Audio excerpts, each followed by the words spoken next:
लाल सलाम। लाल सलाम को देखने, सुनने, समझने वाले इस जन आंदोलन में शामिल सभी साथियों को लाल सलाम। जैसा कि आप जानते हैं, पिछले कई महीनों से हम हमारे समय के संकटों, चिंताओं और मुख्य मुद्दों पे बात करते आए हैं। खासतौर पर हमने फांसीवाद के गहराते संकट को लेकर कई कई कोणों, दृष्टिकोणों से बात की है। भारत में 2014 के बाद से जब से फांसीवाद का संकट गहराया, तो एक बड़ा खतरा भारत के लोकतंत्र और चुनाव आयोग पर भी मंडराता जा रहा है। पिछले कुछ दिनों जो चुनाव आयोग की भूमिका है, कुछ दिनों से, तो उससे चुनाव आयोग की विश्वसनीयता पे भी संकट है। तो ये संकट क्यों है, इसके क्या कारण हैं, और फिर इसके लिए क्या किया जाना चाहिए, इन सारे मुद्दों पे बात करने के लिए आज फिर एक बार हमारे देश के वरिष्ठ पत्रकार, लेखक, गांधीवादी चिंतक, बुद्धिजीवी श्री राजेश बादल जी हमारे साथ हैं। तो श्री राजेश बादल जी, इस कार्यक्रम में आपका स्वागत है। आपको लाल सलाम जी। तो जैसा कि मैंने बादल जी कहा कि भारत अपनी आजादी के बाद पहला ऐसा देश था जिसने देश के एक एक नागरिक को वोट डालने का अधिकार दिया। समाज के कमजोर, दलित, वंचित तबकों को दिया और महिलाओं को दिया। जबकि कई बड़े देशों में उनकी आजादी के कई साल बाद तक महिलाओं को वोट देने का हक ना था। लेकिन ये जवाहरलाल नेहरू जी का ये सोच था कि नहीं, देश के हर नागरिक को वोट देने का हक है। तो भारत में चुनाव आयोग की स्थापना का परिदृश्य क्या था, और फिर बाद में उसकी लोकतंत्र में भूमिका क्या रही, और टीएन शेषन जैसे जब मुख्य चुनाव आयुक्त हुए तो उनकी कितनी प्रभावशाली भूमिका रही, और आज जिस तरह से चुनाव आयोग की गरिमा को ध्वस्त कर दिया गया है, और चुनाव आयोग जिस तरह से सत्तारूढ़ दल की शतरंज की बिसात का मोहरा बन गया है, लोकतंत्र में संकट गहराता जा रहा है। और फिर बिहार का जो अभी आने वाला विधानसभा का चुनाव है, क्या क्या हो रहा है, मैं चाहूंगा इन सारे मुद्दों पे विस्तार से आपसे बात की जाए। आपका इस कार्यक्रम में स्वागत है श्री राजेश बादल जी। जी। धन्यवाद शैलेंद्र जी। जी।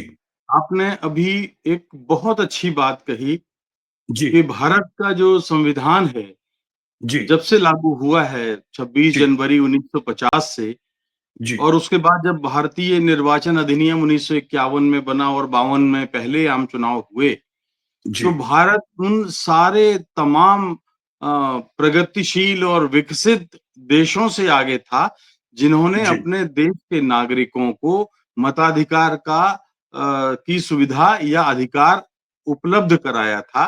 जी। ये इस मायने में बहुत बड़ी बात है, जी।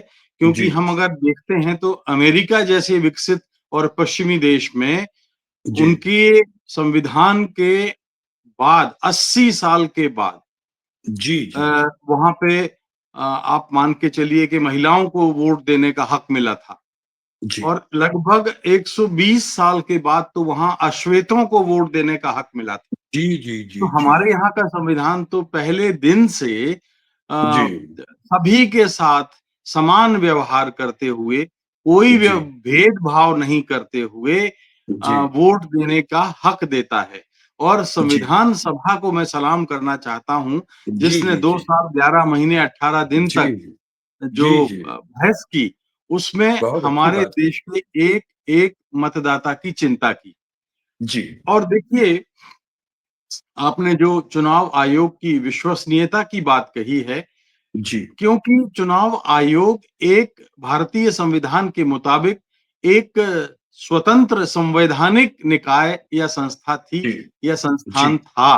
मैं था जी। लिख रहा हूं, था बोल रहा हूं, अब नहीं जी। रहा। अब तो वो जी। भारत सरकार के एक डिपार्टमेंट की तरह बिहेव कर रहा है। जी। जी। इसलिए मैं इसको अब संवैधानिक संस्था कहने में संकोच करता हूं। जी। जी। जी। कारण ये है कि देखिए, बीते दिनों किसी को कोई आपत्ति नहीं थी जी। कि जब मुख्य चुनाव आयुक्त का निर्वाचन हो या उनकी नियुक्ति हो, तो उसमें भारत के सर्वोच्च न्यायालय के मुख्य न्यायाधीश, जी। सीजेआई, चीफ जस्टिस ऑफ जी। इंडिया जिसको हम कहते हैं, जी। उनकी भागीदारी होती थी। जी। जी। और उनकी भागीदारी उस आयुक्त की नियुक्ति में निष्पक्षता को सुनिश्चित करती थी। जी। जी। जी। आज तक ये देश उस सवाल का जी, उत्तर खोज रहा है कि जी। आखिर उस भागीदारी से उनको हटाया क्यों गया? क्यों घटाए? सही क्यों बात है। हटाया गया? जैसे जी, ही आपने उसको हटाया और हमने जी, पाया, ज्ञानेश कुमार के रूप में एक बीजेपी का प्रवक्ता पाया। जी, इससे जी, पहले जो सज्जन थे उन्होंने भी ऐसा ही व्यवहार किया। जी, जी, जी, तो वो देखिए एक अजीब-सा अ, व्यवहार है कि जी, कुतर्क देखिए, मैं आपको थोड़ा-सा कहानी सुनाऊँ कि जून जी, से जी, राहुल गांधी ने इस बात पर शंका प्रकट करनी शुरू की थी कि जी, कहीं न कहीं महाराष्ट्र के चुनाव में कुछ जी, ऐसा हुआ है जो नहीं होना चाहिए था। जी, मतदाताओं के मामले में जो गड़बड़ियाँ जी, हुईं, जी, कुछ कुछ और राज्यों में फर्जी वोटर पाए गए, जी, नए मतदाताओं की संख्या मतलब जो कुल आबादी है उससे भी ज़्यादा हो गई। जी, 40 लाख फर्जी वोटर पाए गए। जी, तो जी, ये कर्नाटक में जो है, कर्नाटक में तो 3 तरह की बातें आई कि एक जी, महादेवपुरा नाम की एक सीट है जहां पर 1 लाख से अधिक डुप्लीकेट वोटर थे। अब एक विधानसभा जी, में, जी, तो आप जी, जी, देखिए एक लोकसभा सीट में 8 विधानसभाएं होती हैं औसतन। जी, तो अगर ऐसा है तो 8 से 10 लाख वोटर अगर डबल वोट करेंगे, जी, तब तो फिर आप देखिए कि कोई भी चुनाव है नतीजा बदल ही जाएगा। 11,000 वोटर ऐसे थे जो उस समय एक सिर्फ एक विधानसभा में जिन्होंने हुँ, एक से अधिक स्थान पर वोट डाला था। इसका मतलब जी, एक विधानसभा में 11,000 वोटर तो थे, वो जी, तो उन्होंने जी, अतिरिक्त वोट दिया। तो जी, 11,000 उनका अपना एक विचारधारा का वोट। मैं ये नहीं कहता कि कांग्रेस या जी, बीजेपी की मैं जी, बात जी, बात ही नहीं कर रहा हूँ। मैं तो जी, ये बात कर रहा हूँ कि 11,000 ने एक वोट दिया, फिर उन्हीं 11,000 ने उसी पार्टी को दोबारा वोट दिया होगा। ज़ाहिर-सी बात है अगर वो 2 वोट कर रहे हैं, जी, तो जी, 22,000 और ऐसे-ऐसे 8 विधानसभा सीटों को मिलाकर के 1 लोकसभा सीट बनती है। जी, तो जी, आप 22 में 8 का गुणा कर देंगे, तो लगभग जी, 1.5 से 2 लाख लोग जी, ये अंतर आता है। अब जी, इतना अंतर आएगा तो राहुल जी, गांधी का सवाल उठाना स्वाभाविक था कि जब एक जी, घर पे आप देखिए घर का पता एक है 46 वोटर हैं जी, मैदान में जब आप देखने जाएं तो वहां 46 क्या 6 भी नहीं मिलते जी, एक घर पर 80 वोटर अंकित हैं जी, जब आप जी, वहां जाते हैं तो वहां 80 क्या 8 भी नहीं मिलते जी, जी, तो जी, इसका अर्थ ये है कि जी, मैं चुनाव आयोग को अभी दोष नहीं दे रहा हूं जी, लेकिन चुनाव आयोग नाम की संस्था जिस तरह से काम कर रही है कि वो जी, ऐसे मतदाताओं को अलाउ कर रही है वोट डालने के लिए जो दरअसल मतदाता या तो है नहीं या डबल जी, 2 बार वोट दे रहे हैं जी, या वो स्वर्ग में चले गए हैं वो भी उन्होंने भी वोट दिया जी, जी, उनके जी, जी, रिकॉर्ड के मुताबिक तो ये भी एक तो ये उदाहरण ये भी आया जब बीच में अभी हालिया आपको याद होगा कि जिन उनकी वोटर लिस्ट में उनको स्वर्गीय बताया गया और वो जिंदा जी, थे यानी उनका जी, मतदाता सूची में नाम ही नहीं था जी, तो जी, जब ऐसा काम चुनाव आयोग करता है तो इस देश को उस संस्था पर संदेह करने का हक हमारा संविधान देता है हमारे लोकतांत्रिक अधिकार देते हैं तो मैं ये जी, कहना चाहता हूं कि जब राहुल गांधी ने ये सवाल उठाया जी, जून में और उसके बाद जी, जब उन्होंने 7 अगस्त को जी, एक प्रेस कॉन्फ्रेंस की 7 जी, अगस्त को उन्होंने अपनी पत्रकार वार्ता में इस बात का खुल्लम खुल्ला जिक्र किया कि एक जी, तरह से ये तो वोटों की चोरी है जी, तो वोटों की चोरी अगर है भाई साहब तो आप ये बताइए कि अ, चुनाव आयोग को क्या करना चाहिए क्या करना चाहिए? लोकसभा में प्रतिपक्ष का नेता ये आरोप लगा रहा है लोकसभा में प्रतिपक्ष के नेता की जो दर्जा और भूमिका है वो वैसी ही है जैसे सदन में नेता की यानी जी, प्रधानमंत्री की तो वो जी, एक तरह से हम ये मान लें कि प्रतिपक्ष का भारत का प्रधानमंत्री है हम एक बोलचाल की लैंग्वेज में कह रहे हैं प्रधानमंत्री हाँ, नहीं हो जाते प्रतिपक्ष, लेकिन वो समूचे भारत का प्रतिनिधित्व करता है जी, और और भारत का चुनाव आयोग ऐसा मूर्खतापूर्ण सवाल करता है उनसे जी, कि जी, आप हलफनामा दीजिए, शपथ हुँ, पत्र दीजिए। हुँ, क्यों? प्रतिपक्ष क्योंकि के नेता से कह रहा है। जी, आप उस विधानसभा के वोटर नहीं हैं। जी, अरे भाई, वो तो एक विधानसभा क्या, वो तो समूचे भारत का नेता है भाई। लोकसभा में, लोकसभा जी समूचे भारत की है, कोई एक लोकसभा सीट जी की थोड़ी है कि जी जहां से वो जी राहुल गांधी चुनाव जीतते जी हैं। वो जी तो जी पूरे जी भारत का नेता है, उससे बहुत आप अच्छी मांग रहे बात हैं, कही है आपने, वाह। है ना? जी दूसरी बात आप देखिए कि जो अभी भी मतलब सीजेआई को तो आपने हटा दिया। जी अब सीजेआई को हटाने के बाद आपने जो कमेटी बची, जो मुख्य जी चुनाव आयुक्त और अन्य आयुक्तों का तय करती है, जी जी नियुक्ति करती है, जी उनका मनोनयन करती है, अनुशंसा करती है कि भई अब इनको जी बना दिया जाए। जी उस कमेटी में प्रतिपक्ष का नेता भी होता है। जी यानी आप अपने को नियुक्त करने वाले को से आप नोटिस दे रहे हैं और आप शपथ पत्र मांग रहे हैं। ये क्या हम्म, एक एक मजाक। उल्टी गंगा बहाने की कोशिश है। जी मैं ठीक है कि अगर मैं इसको कॉर्पोरेट की लैंग्वेज में कहूं, जी लोकतांत्रिक लैंग्वेज में नहीं, कि जी एक एम्प्लॉय अपने एम्प्लॉयर से कह रहा है कि श्रीमान आप अपने एम्प्लॉयर होने के सर्टिफिकेट दीजिए। आप बताइए ना कि क्या लोकसभा बात। की उस कमेटी में, चयन समिति हम्म में, संसद भारत की उस चयन समिति में जिसमें हम्म मुख्य चुनाव आयुक्त को नियुक्त किया जाता है, उसमें राहुल गांधी एक सदस्य के रूप में हैं। हैं। और चुनाव आयोग उन पे ही सवाल उठा रहा है। अरे भाई शपथ पत्र तो फिर तुम दो ना, तुम कि दो। भाई राहुल गांधी ने जो आरोप लगाए हैं वो गलत है और मैं हम्म शपथ पत्र देता हूं। जी अगर गलत पाए गए तो मैं इस्तीफा दे दूंगा। जी ये ज्ञानेश जी कुमार को कहना चाहिए, जी क्योंकि जी संविधान, जी उन्होंने भी संविधान की शपथ ली है। जी जी जी तो जी शपथ जी पत्र तो देना चाहिए चुनाव आयोग को। जी जी जी जी सही राहुल बात है। गांधी एक निर्वाचित जनप्रतिनिधि हैं और जी किसी भी डेमोक्रेसी में निर्वाचित जनप्रतिनिधि की स्थिति एक नौकरशाह से, जो रिटायर्ड ब्यूरोक्रेट हैं ज्ञानेश जी कुमार, उनसे तो जी ऊपर ही होती है। इसे तो जी कोई भी जी स्वीकार करेगा। जी जी तो एक जनप्रतिनिधि से वो आंखों में आंखें डाल के बात कर रहे हैं, ये मुझे थोड़ा खटपटा लगता है कि ये बात हाँ, ठीक नहीं है, ये जी निंदनीय है। और दिन इस दिन तरह से मुझे मेरे मन में इस बात को धारणा पुष्ट करने का ये आधार देती है कि अब ये चुनाव आयोग स्वतंत्र संवैधानिक निकाय संस्था नहीं है। ये नहीं। भारत सरकार का एक डिपार्टमेंट है जो भारत जी सरकार के निर्देश पर चुनाव कराता है, एक इवेंट एजेंसी की तरह। अब ये जी चुनाव जी आयोग वो नहीं रहा जो लोकतंत्र के हमारे अधिकारों की रक्षा करता था। ये जी मैं कहना चाहता हूं जी। नहीं नहीं, आपने ठीक कहा। मतलब आज जो चुनाव आयोग की स्थिति हो गई है कि उसने अपनी खुद की डिग्निटी, गरिमा को छोड़ दिया है।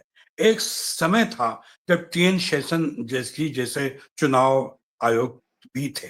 मैं चाहूंगा थोड़ा सा शेषन जी के समय का जी परिदृश्य को याद करके बताइए कि मतलब उन्होंने किस तरह से आईडी को कंपलसरी कर दिया था, प्लीज।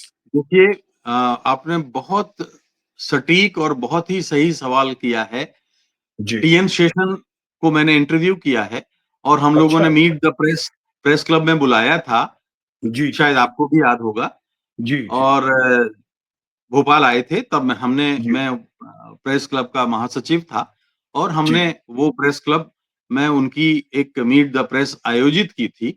और जी उस बयान के बाद आपको याद होगा कि उस समय जब वो मुख्य चुनाव आयुक्त थे, तब जी ईवीएम नहीं आई थी और जी मतपेटियां होती थी।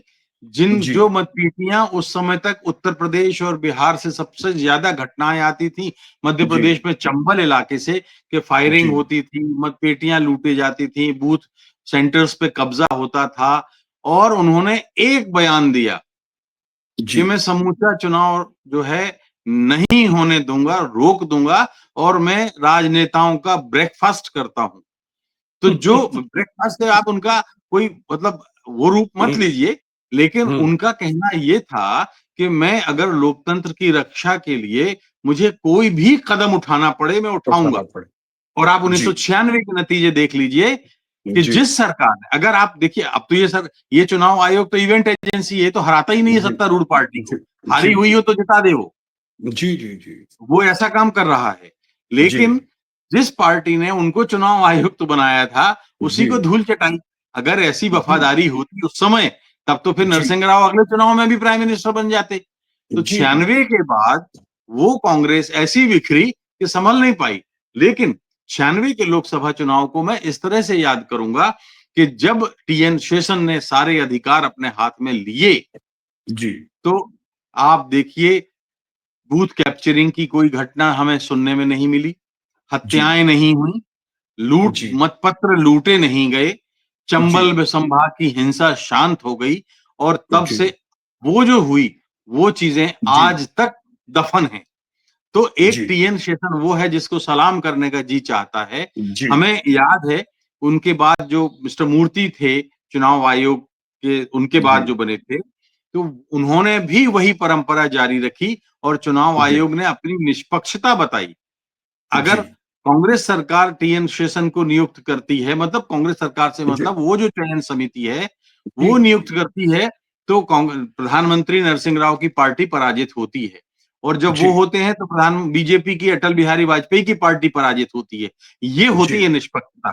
और वही जी, जी, चुनाव आयोग है जो 1977 में इंदिरा गांधी को पराजित करता है और वही जी, जनता पार्टी को लाता है और वही जी, चुनाव आयोग नाम की संस्था है जो 1980 में दोबारा इंदिरा गांधी को सत्ता में बैठाती है। ये वही जी, चुनाव आयोग है जो 1985 में राजीव गांधी को अपार लोकप्रियता देता है और वही चुनाव आयोग है जो 1989-90 में जो राजीव गांधी को गद्दी से उतार देता है। जी, तो ये भारत की परंपरा है। भारत की जी, परंपरा ये नहीं है कि चुनाव दर चुनाव होते जाइए, इवेंट की तरह आप कराते जाइए और भारत का चुनाव चरित्र तो हम लोग भी जानते हैं शैलेंद्र जी। मतदाताओं का मूड हम लोग भी जानते हैं। इस साल जी। अभी 1 महीने बाद मुझे 50 साल पत्रकारिता के हो जाएँगे अरे और वाह, मैं वाह! ये कह बधाई। सकता हूँ कि मेरी जी, पत्रकारिता के मामले में जो थोड़ी बहुत समझ बनी है इन 50 वर्षों जी, में, जी, मैं मतदाता के मूड को पढ़ सकता हूँ। जी, 2024 में यह सरकार नहीं आ रही थी, मैदानी जी, समझ थी। लेकिन जी, हमारे चुनाव आयोग की बलिहारी है कि जी, मतलब और मुझे शर्म आती है एक बात पर शैलेंद्र जी जी, कि जी, ये वो चुनाव आयोग था जो मैंने उदाहरण आपको दिए कि जी, वो बीजेपी की जी, सरकार भी जी, को जी, भी पराजित होती है तो वो जी, सर्टिफिकेट देता है कांग्रेस को जी, सत्ता में आने का और कांग्रेस की सरकार जी, हारती है तो वो एक हंग पार्लियामेंट का भी सर्टिफिकेट देता है। 80 जी, का उदाहरण, 85 का उदाहरण, 90 का उदाहरण वो हमारे सामने है और यही चुनाव आयोग की साख थी, विश्वसनीयता थी कि केवल भारत ही नहीं, विश्व के कम से कम 1 दर्जन देशों में भारत के चुनाव आयोग के अधिकारी प्रशिक्षण देने के लिए जाते थे कि देखो लोकतंत्र ऐसे चलता है, चुनाव अच्छा, ऐसे होता है, ऐसे, मतदान ऐसे होता है, नतीजे जी, ऐसे आते हैं, मतदाता सूची ऐसे बनती है। जी, जी, श्रीलंका हो, और भी कई देश, नेपाल हो, बांग्लादेश हो, ईरान में हो या और भी कई जगहों पर, कई मिडिल ईस्ट के कई देशों में है। तो चुनाव आयोग अफगानिस्तान में है, अफगानिस्तान में तो बाकायदा चुनाव कराए ही थे भारत के चुनाव आयोग ने एक तरह से। जी, तो चुनाव आयोग के लोग ट्रेनिंग देने जाते रहे हैं। भारत का जी, चुनाव आयोग एक मिसाल रहा है जो जी, कई देश उससे चुनाव सीखे हैं। तो जी, मैं इस वक़्त मुझे महात्मा गांधी की एक बात याद आती है। महात्मा गांधी ने 1930 में एक हरिजन में एक संपादकीय लिखा था जी, जी, कि उन्होंने लिखा था कि आप चाहे जितनी अच्छी संस्था बना लीजिए, लोकतंत्र चाहे जितना अच्छा हो, विशाल हो, जी, विराट हो, अगर उसको इम्प्लीमेंट करने वाले लोग उनकी नज़र जी, नियत मंशा ठीक नहीं है, तो फिर कोई जी, फ़ायदा नहीं है। आप जी, बना लीजिए ऐसा लोकतंत्र का क्या फ़ायदा? अम्बेडकर जी ने भी यही बात कही थी। जी, जी, अगर जी, आपको याद हो अम्बेडकर ने कहा था कि अगर उस संविधान को का पालन करने वाले लोग निष्पक्ष नहीं हैं, उनकी जी, नीयत पवित्र नहीं है, तो आप ऐसे आप भारत का संविधान तो संसार का सर्वश्रेष्ठ संविधान माना जाता है ना, जी, तो उस संविधान को बनाने से क्या फ़ायदा? आज हम ये देख रहे हैं कि हमारे इन दोनों महान पुरुषों की, महात्मा गांधी और डॉक्टर भीमराव अम्बेडकर की, व्यक्तिगत मामलों में भले ही उनके कितने मतभेद रहे हों, जी, लेकिन दोनों की लोकतांत्रिक चिंताएँ और सरोकार जी, एक थे। जी। जी। नहीं, आपने ठीक कहा। यहाँ हम पिछले कुछ सालों के परिदृश्य पे बातचीत करें कि हमको याद है कि आज से 4 साल पहले चुनाव आयोग ने एक अभियान चला के आधार नंबर को मतदाता सूची से संलग्न करवाया था। बाकायदा उसके लिए कार्यशालाएँ की गई थी और आज उसी आधार नंबर को मान्यता देने से इनकार कर रहा है। ये कैसी विसंगति? आप इस संबंध में क्या कहना चाहेंगे? जी। देखिए, मैं तभी तो मैं कहता हूँ कि अब ये स्वतंत्र संवैधानिक संस्था नहीं रही। अब जी, ये जी। एक भारत सरकार के विभाग की तरह काम करती है, जितनी चाबी भरी राम ने उतना चले खिलौना। तो कहीं से कोई अदृश्य शक्ति चुनाव आयोग की चाबी भरती है और वो कहती जी, है कि आधार कार्ड रोक दीजिए आप, तो आधार कार्ड रुक जी, गए। आपको तो मैं जी, एक और उदाहरण बताता हूँ।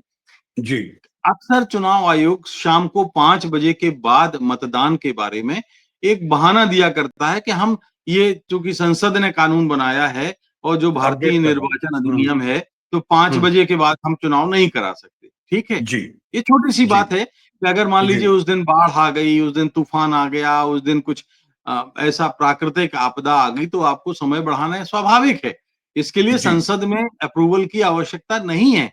लेकिन जी, 5 बजे के बाद चुनाव आयोग ने एक बयान है उनके कि हम अब समय नहीं बढ़ा सकते क्योंकि हमें अब अनुमति निर्वाचन कानून नहीं देता।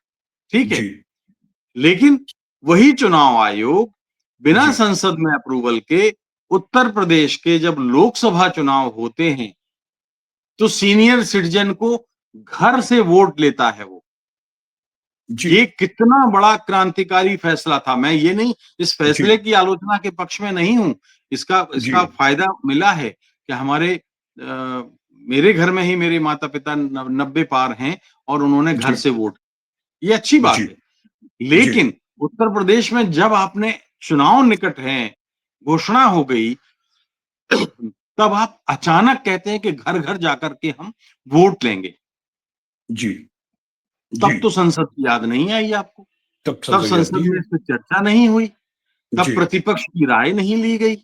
तब जी, संसद में कोई इस तरह का संशोधन पारित नहीं हुआ हुँ, और आपने सीनियर सिटीज़न्स के वोट लेना शुरू कर दिए। जी, अच्छा, उसके बाद ये पता नहीं था कि सीनियर सिटीज़न के वोट लेने कौन-सी पार्टी जाएगी, कहाँ की कौन-सी पार्टी पार्टी? जाएगी, उसको ट्रेनिंग जी, होगी, नहीं होगी, जी, वो ग्रुप उनका जी, पब्लिकेशन नहीं हुआ, कौन-सी पार्टी जी, उसके साथ सुरक्षाकर्मी होंगे कि नहीं जी, होंगे, ईवीएम की जी, सुरक्षा की क्या पालन मतलब सब कुछ बड़ा वेग सा था। और जी, इसलिए उत्तर प्रदेश के उस चुनाव में के बाद ये शिकायतें मिली थी कि मेरे घर पर जो लोग आए थे चुनाव आयोग के, उन्होंने कहा इस पे बटन दबा दो। हमसे जी, जबरदस्ती बटन उस पे बटन दबवाया दबाएँ। गया। जी, जी, जी, तो आप जो बात कह रहे हैं वो यही बात है कि जी, चुनाव आयोग आधार कार्ड की जैसी एक अब आधार कार्ड जब सरकार ने लागू किया जी, केवाईसी कराया। बैंकों के जी, लिए आधार कार्ड ज़रूरी है, जिससे जी, आपका खज़ाना खाली हो सकता है, भर सकता है, जी, वहाँ आपका जी, अकाउंट बंद हो सकता है, वहाँ जी, आपने आधार का जो पंजीयन है या आधार कार्ड को जी, मान्यता दी है और भी तमाम अंतर्राष्ट्रीय कहूँ कि व्यवहार में जी, आधार कार्ड को मान्यता दी है, लेकिन जी, जब वोट डालने की बारी आती है, तो आप आधार जी। को गायब कर देते हैं, ये क्या तरीका है?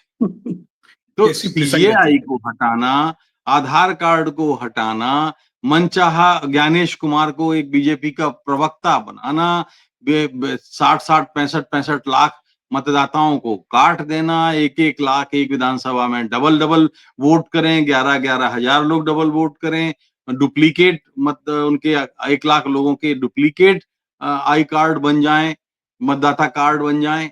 ये सब क्या है? सवाल किस पे उठ रहे हैं? और ये जी, संस्था देखिए कितनी विचित्र है कि वो नेता जी, प्रतिपक्ष जब सवाल उठाता है या जी, समूचा प्रतिपक्ष जब सवाल उठाता है, तो आप कहते हैं जी, शपथ पत्र दीजिए। जी। शपथ पत्र तो चुनाव आयोग से लेना चाहिए कि वो शपथ बहुत दे कि ठीक इसमें कुछ गड़बड़ नहीं है, बहुत ठीक ताकि बात नेता कहा आपने। प्रतिपक्ष और जी, प्रतिपक्ष सुप्रीम कोर्ट जा सकें कि श्रीमान जी, ज्ञानेश कुमार जी, आपने शपथ पत्र दिया है, ये झूठा निकलेगा तो आपको इस्तीफा हम आपसे ले लेंगे। जी, जी, जी। नहीं, आपने बिल्कुल ठीक कहा। अब ये जो 65 लाख मतदाताओं के नाम बिहार की मतदाता सूचियों से हटा दिए गए और सुप्रीम कोर्ट ने निर्देश भी दिया है कि जिनके नाम काटे गए हैं, उनको सूचना दी जाए ताकि वो संपर्क कर सकें।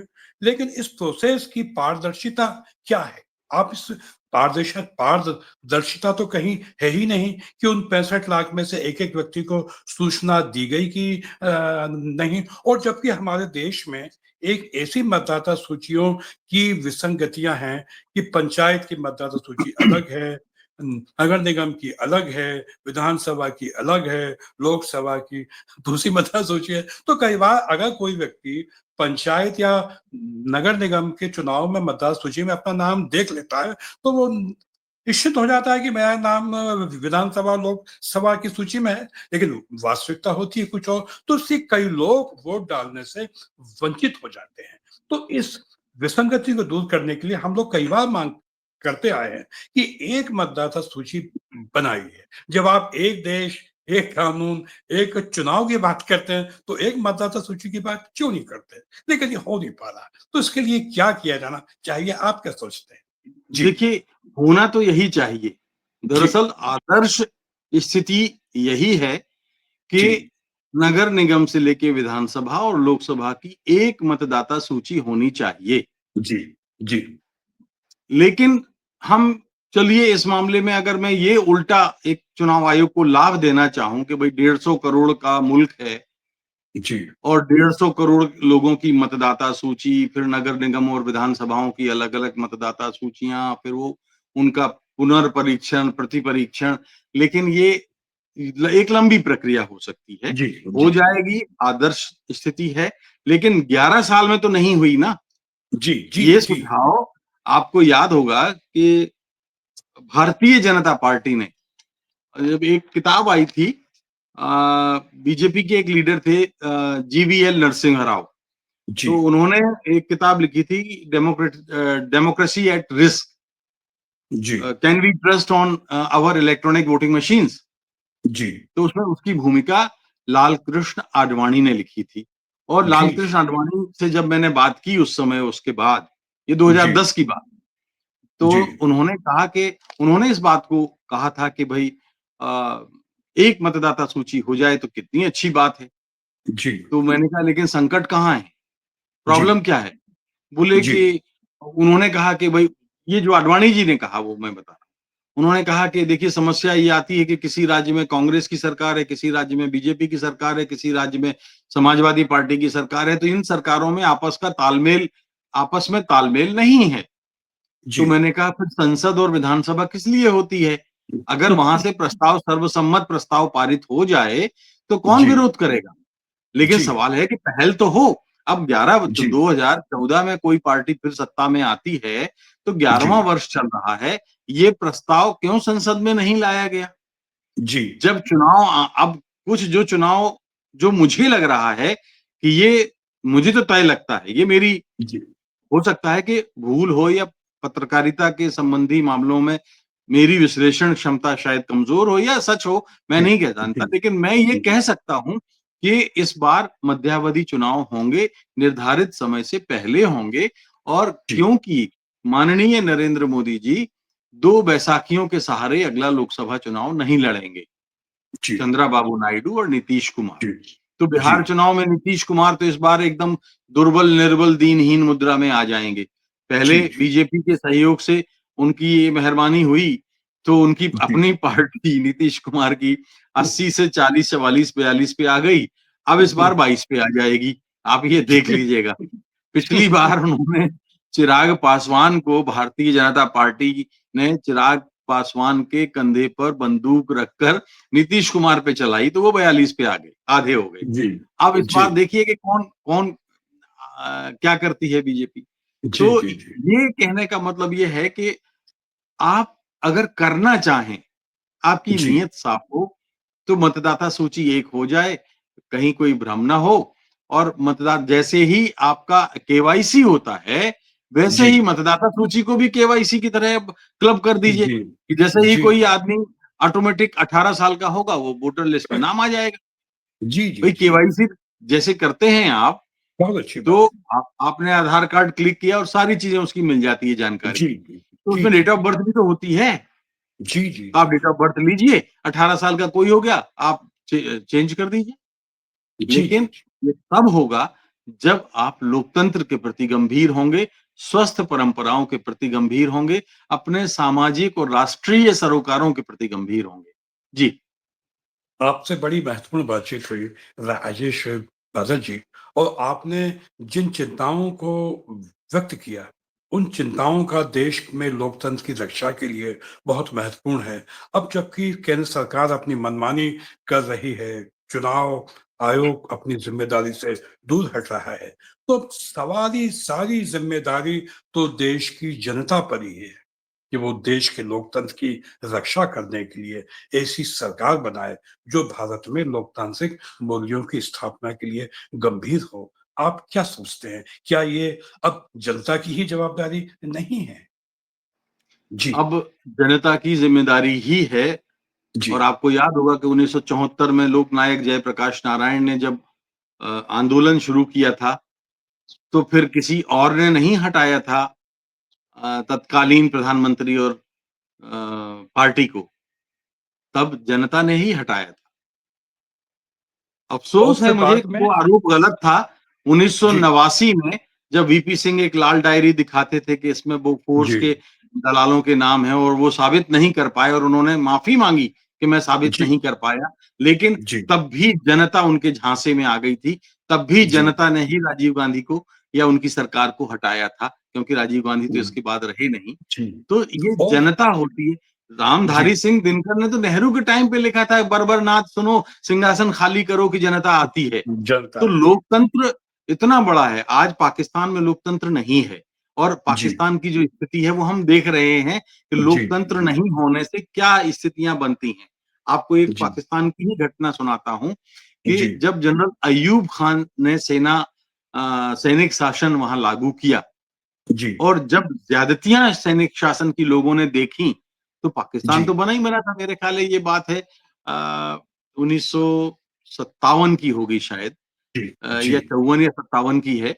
मैं जी, थोड़ा-सा जी, साल को मैं भूल रहा हूँ। जी, तो 57 में जनरल अय्यूब खान के खिलाफ ऐसा जन आंदोलन हुआ, जो जी, जनरल थे, जो सेना के जी, सर्वोच्च अधिकारी थे। जी, इतना जी, बड़ा जन आंदोलन हुआ कि जनरल अय्यूब खान को देश छोड़ के भागना पड़ा और लोगों ने भगाया। ये जनता की जी, ताकत थी। जनता की ताकत है। बिल्कुल आपने ठीक तो कहा सर, और जनता की बिल्कुल आपने ताकत ठीक कहा बहुत बड़ी कि होती है।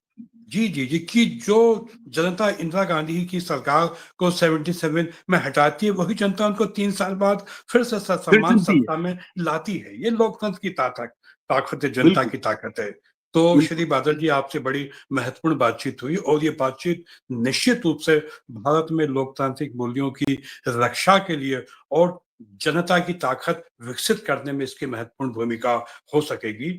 आपको तहे दिल से शुक्रिया, आपको क्रांतिकारी अभिवादन, आपको मैं लाल सलाम करता हूँ। बहुत बड़ी महत्वपूर्ण धन्यवाद आज आज शैलेंद्र जी। आपसे बातचीत हुई, और लाल सलाम को देखने, सुनने, समझने वाले इस जन आंदोलन में शामिल सभी साथियों को लाल सलाम। लड़ेंगे और जीतेंगे, इनकलाब ज़िंदाबाद, लाल सलाम, लाल सलाम। Thank you sir, thank you sir.